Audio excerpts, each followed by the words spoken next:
Here's another example for curve sketching. This will be example number 3. And if you notice, this one, I want to find the zeros. This does not factor nicely. It's a cubic. I would probably have to use synthetic division or long division, and the zeros may not actually even be whole numbers. And so I'm not going to do it. It's okay not to do that for our purposes because we don't really care about the zeros that much. What we really care about are the maximums and minimums and points of inflection. So in this case, because it's more complicated for us to actually find the zeros of the function, we're going to go straight to finding the derivative of the function and finding our critical values. And so when I find the first derivative, that gives me 9x squared minus 9.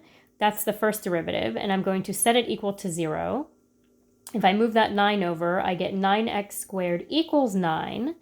I have to divide by 9 on both sides, and I get x squared equals 1. And then I can take the square root, and I get x equals plus or minus 1. That's not too bad. Those are going to be my critical values. And then I'm going to take my second derivative, f double prime, and that's just 18x.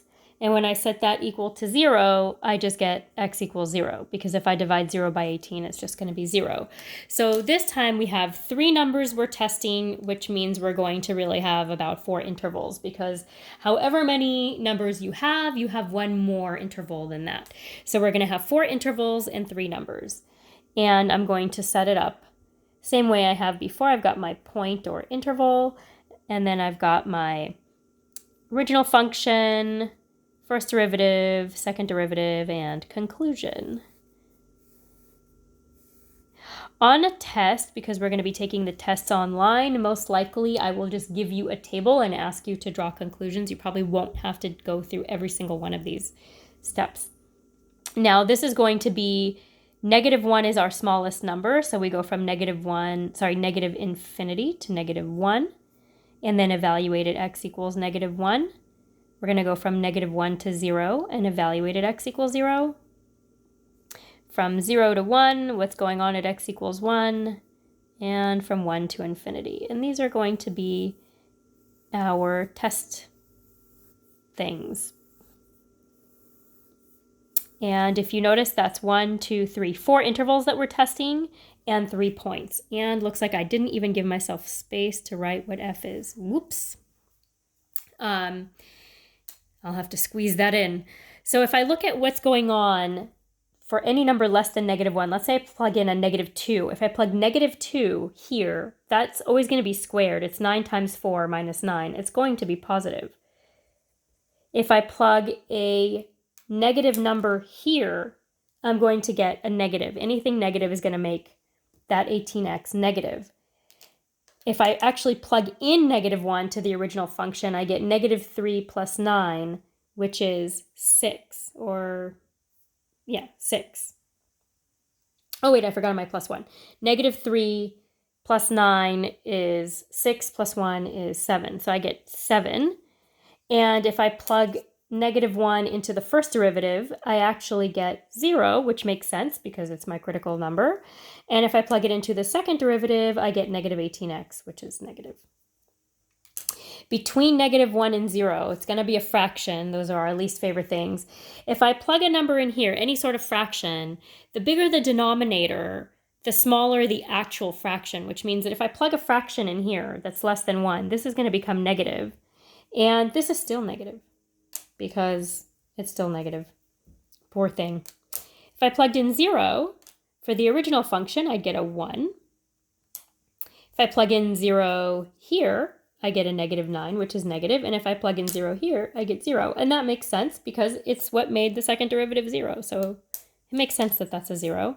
If I look at what's going on between 0 and 1, any sort of small fraction like that I plug in is going to give me a negative.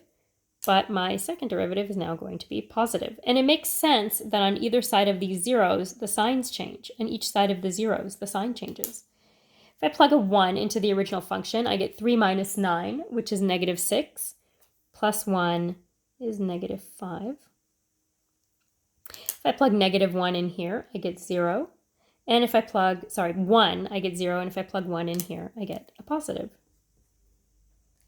And then any number bigger than 1 that I plug in, I'm going to have a positive. Again, see the sign switches on either side of the 0.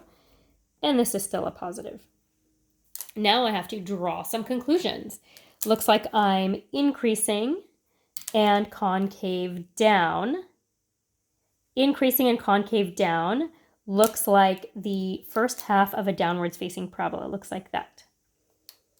Then I've got 0 and concave down. Oh, wait a minute. That means I've got a maximum.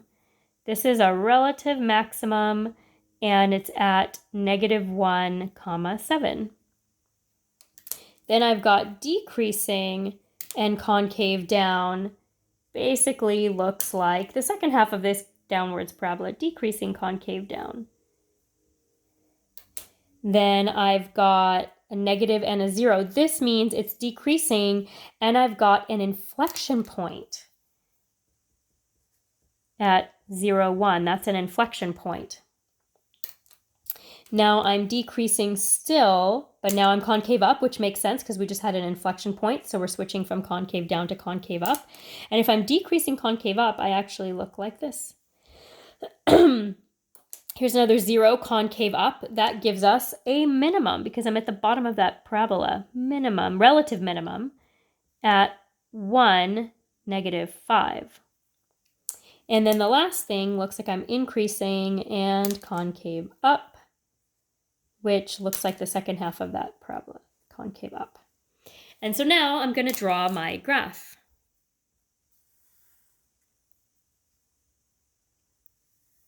Keep in mind that nothing is really ever drawn quite to scale because I'm just using regular paper and I'm not using graph paper or a ruler. So all of the points are kind of estimates. And so I'm going to plot these points. I have a maximum at -1, 7. 1, 2, 3, 4, 5, 6, 7. That's -1, 7. And a minimum at 1, -5. 1, 2, 3, 4, 5. And I've got an inflection point at 0, 1. That's here. That's an inflection point. And so that means that somewhere here I'm going to be going up. Remember that this is all concave down until I get to this point. Concave down. Then I switch to concave up. And then I keep going. So I basically have something that looks like that. That's my relative maximum, that's my relative minimum, and I don't know exactly where these points are. I suspect that they are not whole numbers, so I'm not going to worry about them too much. And again, if you can, like in the last example, you need to find them. If it's something like this, then no, you don't need to find them. But if it's a very obvious or fairly easy thing, something that factors easily, a function that we've been graphing since you were probably in Math 3, then you do need to find the zeros. If you have any other questions or you want to try any more examples or anything that you need more help with, you can bring them to our class meeting this week, or you can always also private message me. And I hope that you have a great week, and I hope to see you on Tuesday and on Thursday.